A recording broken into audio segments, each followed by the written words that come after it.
حضرت مولانا عبداللہ خادم صاحب دامت برکاتہم العالیہ، مدیر مدرسہ امیر معاویہ، امیر شعبہ مبلغ اپنا جمعیت علماء اسلام ضلع ملتان، انشاءاللہ حضرت تفصیل کے ساتھ خطاب فرمائیں گے تمام احباب دل جمی کے ساتھ.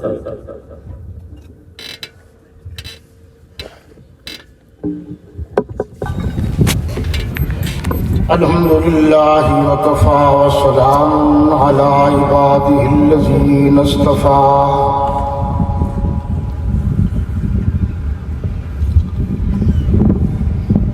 اما بعد فاعوذ باللہ من الشیطان الرجیم.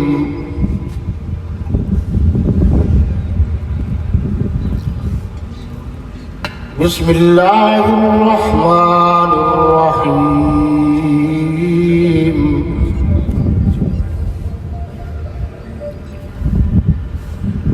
إن أجل الله إذا جاء لا يؤخر لو كنتم تعلمون. صدق الله مولانا العظيم. اللهم صل على محمد النبي الأمي وعلى آله وبارك وسلم تسليما كثيرا كثيرا. شرفاء ملت اسلامیہ،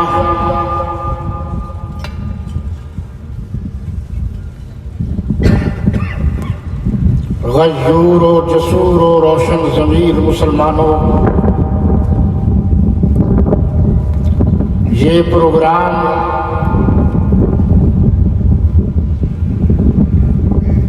ہمارے قریبی دوست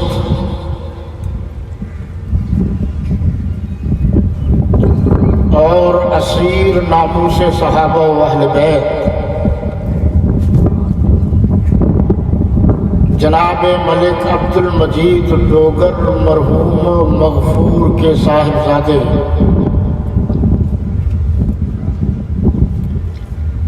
ملک محمد عابد ڈوگر مرحوم مغفور کے ایصال ثواب کے لیے انعقاد پذیر ہے.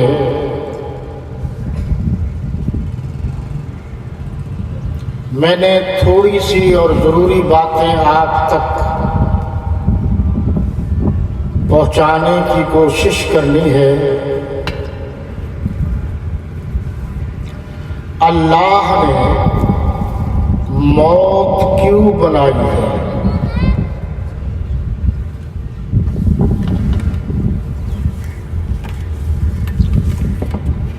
اللہ نے موت اس لیے بنائی ہے تاکہ مغرورین کا غرور اور تکبر ٹوٹ جائے. اللہ نے موت اس لیے بنائی ہے تاکہ ظالمین اپنے انجام کا خیال کریں. اللہ نے موت اس لیے بنائی ہے کہ جب ہم کسی اور کی میت کو کندھا دیں گے تو یہ سوچ لیں کہ کل ہمیں بھی اسی طرح کندھا دیا جائے گا. موت کوئی فلسفہ نہیں ہے، حقیقت ہے. موت اجل کا نام ہے. موت وصل و فصل کا نام ہے. موت یہ دنیا چھوڑ کر اس دنیا میں جانے کا نام ہے. موت روح باڈی سے الگ ہو جائے، صرف ڈیڈ باڈی رہ جائے تو اس کو موت کہتے ہیں۔ اللہ والوں پر موت آسانی سے آتی ہے۔ اوپر جاتے جائیں صحابہ کرام پر جو اللہ کا یہ قانون نافذ ہوتا ہے وہ قانون نرم انداز میں نافذ ہوتا ہے۔ جس طرح پیدل جاؤ تب بھی حج ہو جاتا ہے، سائیکل پر جاؤ تب بھی حج ہو جاتا ہے، ہوائی جہاز پر جاؤ تب بھی حج ہو جاتا ہے۔ اللہ والے اوپر اور خاص کر انبیاء کرام علیہ السلام کے دروازے پر موت بغیر اجازت کے نہیں آتی، موت اجازت طلب کرتی ہے۔ اجازت ملے تب آتی ہے ورنہ نہیں آتی۔ میں زیادہ گہرائی میں نہیں جانا چاہتا، مجھے کہہ دیتے یہ مسئلہ بیان کرو، آؤ وہاں آ کے مجھ سے پڑھو، درس قرآن ہوتا ہے وہاں سوال و جواب سارے سلسلے ہوتے ہیں، تشریف لے آئے۔ بخاری شریف میں یہ بات موجود ہے کہ حضرت موسیٰ علیہ السلام تشریف فرما تھے، حضرت اسرائیل علیہ السلام اللہ کے حکم سے، میری طرف دیکھیے تاکہ آپ کو بات سمجھنے میں آسانی ہو، فرمایا اللہ کا حکم ہے،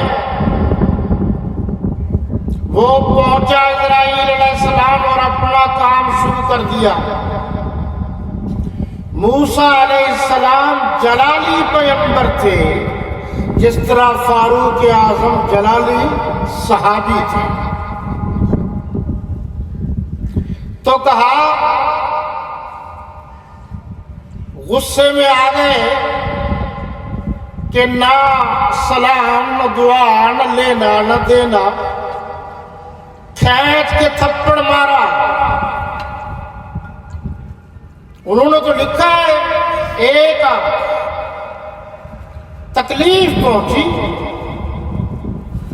واپس گئے، پوچھا اللہ نے کیا ہوا؟ عرض کیا اللہ میرے ساتھ تو اس طرح ہوا ہے۔ اللہ نے پوچھا یہ بتاؤ جب میں نے آپ کو بھیجا تھا تو میرا پیغمبر تھا، آپ نے اجازت دی تھی؟ انہوں نے کہا کہ نہیں۔ انہوں نے کہا اب جاؤ اور اجازت طلب کرو، اور اس کے بعد جانور پر ہاتھ رکھو اور کہو اللہ فرما رہے ہیں جتنے بال آپ کے ہاتھ کے نیچے آ جائیں گے اتنے سال عمر بڑھا دوں گا۔ موسیٰ علیہ السلام نے کہا کہ پھر، فرمایا پھر بھی موت؟ تو فرمایا جب پھر بھی موت تو ابھی بھی موت۔ تو ان باتوں سے یہ واضح ہو گیا کہ اللہ کے قوانین تو سب کے لیے، مگر قاعدے اور اصول اور ضابطے الگ الگ ہیں۔ یہاں بھی اللہ کے نبی صلی اللہ علیہ وسلم کے دروازے پر صاحب التاج والمعراج والبراق والعلم، صاحب الجود والکرم، جمیل الشیم، شفیع الامم، صاحب التاج والمعراج والبراق والعلم، جناب حضور خاتم النبیین والمعصومین، تاجدار ختم نبوت صلی اللہ علیہ وسلم کے دروازے پر اسرائیل علیہ السلام تشریف لائے، دروازہ بجایا، اجازت طلب کی، جواب ملا ابھی نہیں، ابھی مصروف ہیں آپ واپس جاؤ۔ اسرائیل علیہ السلام واپس چلے گئے، پھر آئے، پھر واپس چلے گئے. تھوڑی دیر کے بعد ساری کائنات کے بادشاہ سردار انبیاء صلی اللہ علیہ وسلم نے فرمایا میری بیٹی فاطمہ یہ تیرے ابو کا گھر ہے کہ آج اجازت طلب کی جا رہی ہے، ورنہ یہ تو کسی سے اجازت طلب نہیں کرتے. جو جہاں بھی آ جاتے ہیں سیکنڈوں میں خواتین بیوہ ہو جاتی ہیں، بچے یتیم کہلاتے ہیں، اس لیے اب جب آئیں تو آنے دینا. یہ میں نے تھوڑا سا فرق بتا رہا ہوں کہ لوگ سمجھتے ہیں سب پر موت کا قانون برابر آتا ہے. اللہ کے نیک بندوں کے اعمال کے مطابق آتا ضرور ہے. پھر اللہ کے نبی صلی اللہ علیہ وسلم نے جب فرما دیا، بی بی صاحبہ نے اجازت دے دی. اب حضرت اسرائیل علیہ السلام تشریف لائے، سلام عرض کیا، اجازت طلب کی. یہ ہے فرق نبوت کا اور عام انسان کا. اللہ کے نبی صلی اللہ علیہ وسلم کی اجازت سے کام شروع ہوا. اس لیے قرآن نے کہا اِنَّ أَجَلَ اللَّهِ إِذَا جَاءَ لَا يُؤَخَّرُ. جب اللہ کا مقرر کردہ ٹائم آ جاتا ہے، جب اجل آ جاتی ہے، جب وقت آ جاتا ہے تو کسی کے کہنے سے تاخیر نہیں ہوتا. کوئی کہے کہ اتنے پیسے لے لو تو پھر بعد میں صحیح. اللہ فرماتا نہیں، جب آ گیا وقت تو آ کر ہی رہے گا.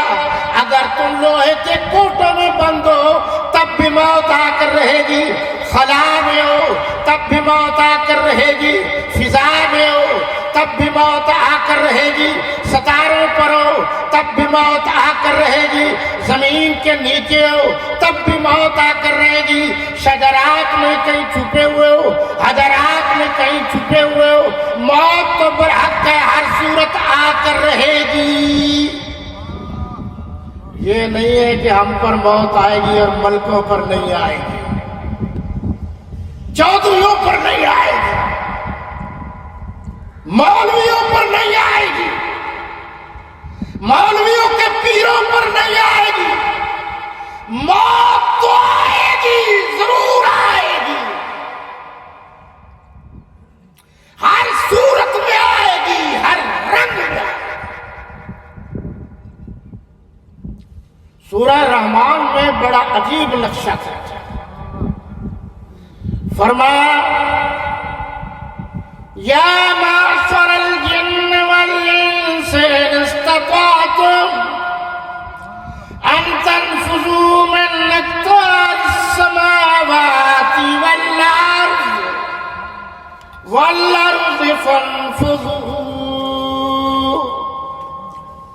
آئے گروہ جن و انس، آپ جو کہتے ہیں ہم بھاگ جائیں گے، ہم ہیلی کاپٹر پر سوار ہو کر ادھر ادھر ہو جائیں گے. اللہ کے قرآن نے کہا ہے دوڑو بھاگو، جہاں بھاگتے بھاگتے تم تھک جاؤ گے، جس جگہ بیٹھو گے وہ زمین بھی اللہ کی ہوگی، وہ آسمان بھی اللہ کا ہوگا، سب کچھ اللہ کا ہے. بھائی وقت ہاں میرے پاس ہے ٹائم، میں ٹائم کی پابندی کروں گا انشاءاللہ. ایک دو چار ضروری باتیں، مسائل علماء موجود ہیں، ان کی موجودگی میں عرض کرنے کی جسارت کر رہا ہوں.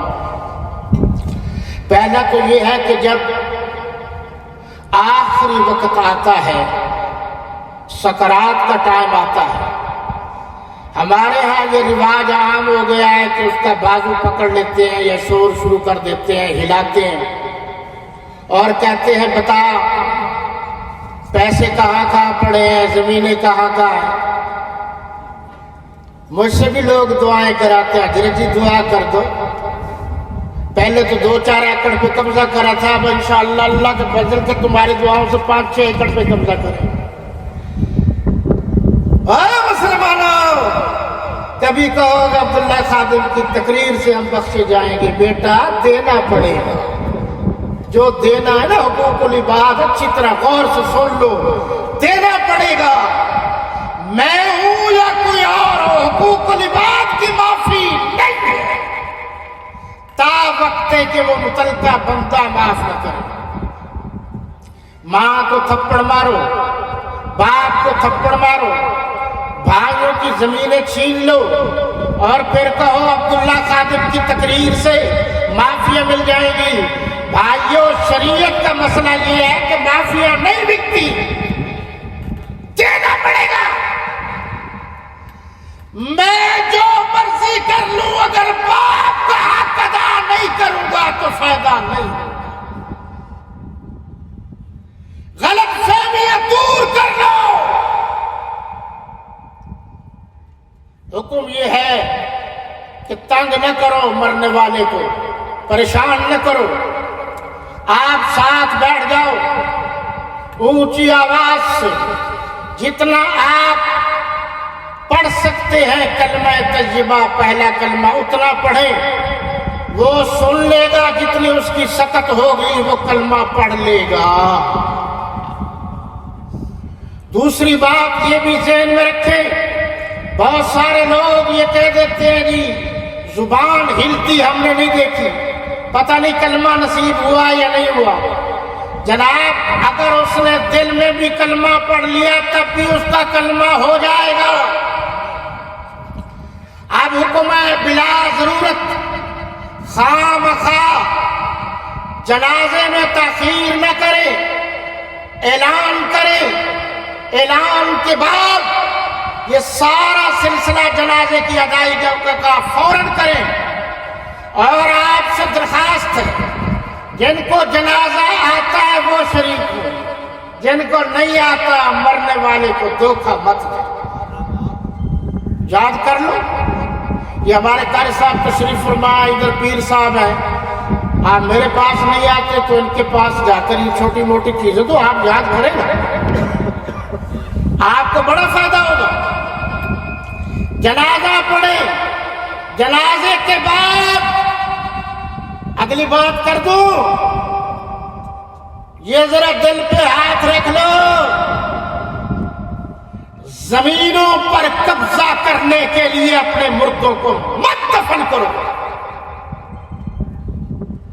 اسلام کہتا ہے عام قبرستان میں کرو، ورنہ اپنی ذاتی زمین میں دفن کرو،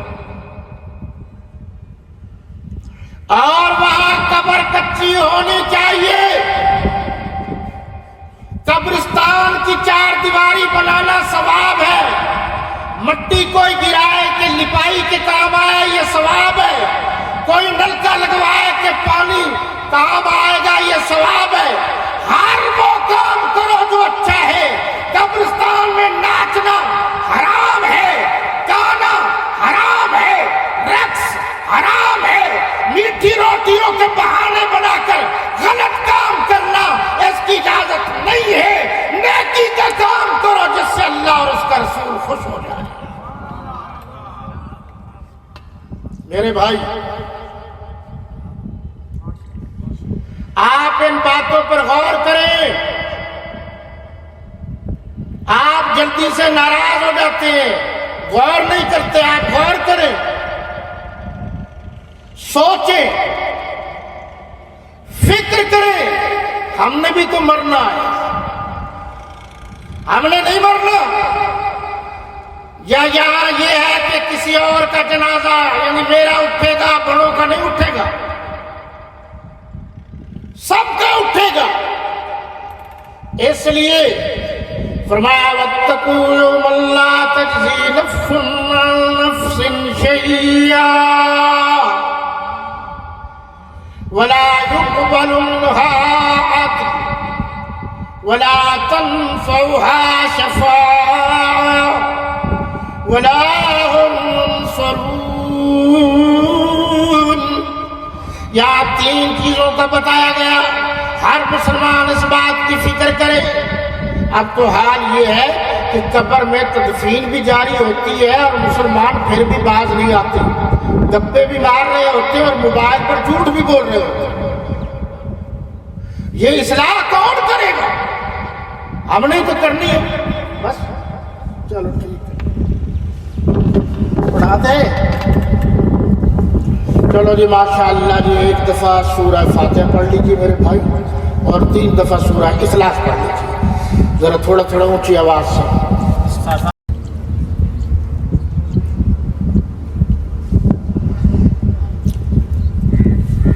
ربنا آتنا في الدنيا حسنة وفي الآخرة حسنة وقنا عذاب النار ربنا لا تزغ قلوبنا بعد إذ هديتنا وهب لنا من لدنك رحمة إنك أنت الوهاب ربنا إنك جامع الناس ليوم لا ريب فيه إن الله لا يخلف الميعاد ربنا ولا تحمل علينا إصرا كما حملته على الذين من قبلنا ربنا ولا تحملنا ما لا طاقة لنا به واعف عنا واغفر لنا وارحمنا أنت مولانا فانصرنا على القوم الكافرين رب اغفر وارحم وأنت خير الراحمين اللهم إنك عفو كريم تحب العفو فاعف عنا يا غفور يا غفور يا غفور اللهم إنا نجعلك في نحورهم ونعوذ بك من شرورهم یا اللہ اپنے فضل و کرم اور اپنے مہربانی سے جو کچھ پڑھا گیا ہے اور جو خیرات کا انتظام کیا گیا ہے، اس کا اجر و ثواب تمام انبیاء کرام علیہ السلام، تمام صحابہ کرام اہل بیت اعظام علیہ الرضوان، یا اللہ ان کے درجات کو بلند فرما۔ جو خاص کر ملک عبد المجید ڈوگر صاحب اور اس کے بیٹے، یا اللہ ان سب کی مغفرت فرما۔ ہمارے آپ کے اور جتنے مسلمانوں کے اعزاء و اقرباء، دوست احباب اور رشتہ دار اس دنیا سے چلے گئے ہیں، سب کی مغفرت فرما، سب کی بخشش فرما۔ تاجدار ختم نبوت حضور خاتم النبیین والمعصومین صلی اللہ علیہ وسلم کی روز محشر ہم سب مسلمانوں کو شفاعت نصیب فرما۔ تمام صحابہ کرام، تمام اہل بیت اعظام، تمام فقہاء اعظام، اولیاء اللہ، حفاظ و قراء جو نیک لوگ ہیں، یا اللہ قیامت کے دن درجہ بدرجہ سب کی شفاعت نصیب فرما۔ ہماری خطاؤں کو معاف فرما، ہماری لغزشوں کو معاف فرما۔ تو غفور الرحیم اور مہربان ہے، یا اللہ ہم سب مسلمانوں پر مہربانی فرما۔ جو چلے گئے ہیں ان کی قبروں کو نور سے بھر دے۔ یہ ہمارے ایک اور دوست، اصل نام تو مجھے بھی اب یاد نہیں ہے، ملک چھوٹو صاحب ہم انہیں کہتے تھے پیار سے، حاجی محمد نصیر صاحب، نذیر صاحب، اللہ ان کی مغفرت فرمائے۔ میں ان کے لیے اس لیے بھی زیادہ دعا گو ہوں کہ بہت ساری چیزوں کے باوجود انہوں نے ابتدائی طور پر دین کی طرف لگانے والوں میں ملک محمد صدیق ڈوگر صاحب جو مجھے آج تک یاد ہیں، اور شیخ عبد الرحمن صاحب جو ہندو سے مسلمان ہوئے، انہوں نے مجھے اس لائن پر لگا دیا۔ انہوں نے چونکہ اچھے کام کی طرف لگایا ہے، یا اللہ آج ہم دعائیں کر رہے ہیں ان کی مغفرت فرما، بخشش فرما۔ میں جٹ کا بیٹا ہوں، اللہ نے مجھے اس طرف قبول کر لیا ہے، یا اللہ میرے ماں باپ کی خطاؤں کو معاف فرما، میرے ابو کی خطاؤں کو معاف فرما، میرے خاندان والوں کو معاف فرما، اعزاء و اقرباء کو معاف فرما۔ جتنے میرے دوست، احباب، ساتھی، جماعتی، نظریاتی، اسیری میں ساتھ رہے، یا اللہ سب کی مغفرت فرما، سب کی قبروں کو نور سے بھر دے۔ یا اللہ یہ قبر جو ہے نوروں میں سے ایک نور بنا دے، سب کو اعلیٰ علیین میں جگہ عطا فرما، سب کو یا اللہ جنت میں اعلیٰ و عرفہ مقام عطا فرما۔ یا اللہ تمام مسلمانوں کو برائی سے، فحاشی سے، عریانی سے، فرقہ واریت سے، ہر گندی بیماری سے بچنے کی توفیق عطا فرما۔ ہماری خطاؤں کو معاف فرما، ہماری لغزشوں کو معاف فرما۔ تو ہی غفار ہے یا اللہ، تو ہی جبار ہے۔ ہم سب مسلمانوں پر کرم فرما یا اللہ، ہم سب مسلمانوں کو دھوکہ دہی سے بچا، غلط کاموں سے بچا، ظلم سے بچا، فراڈ سے بچا، زیادتی سے بچا، سود سے بچا۔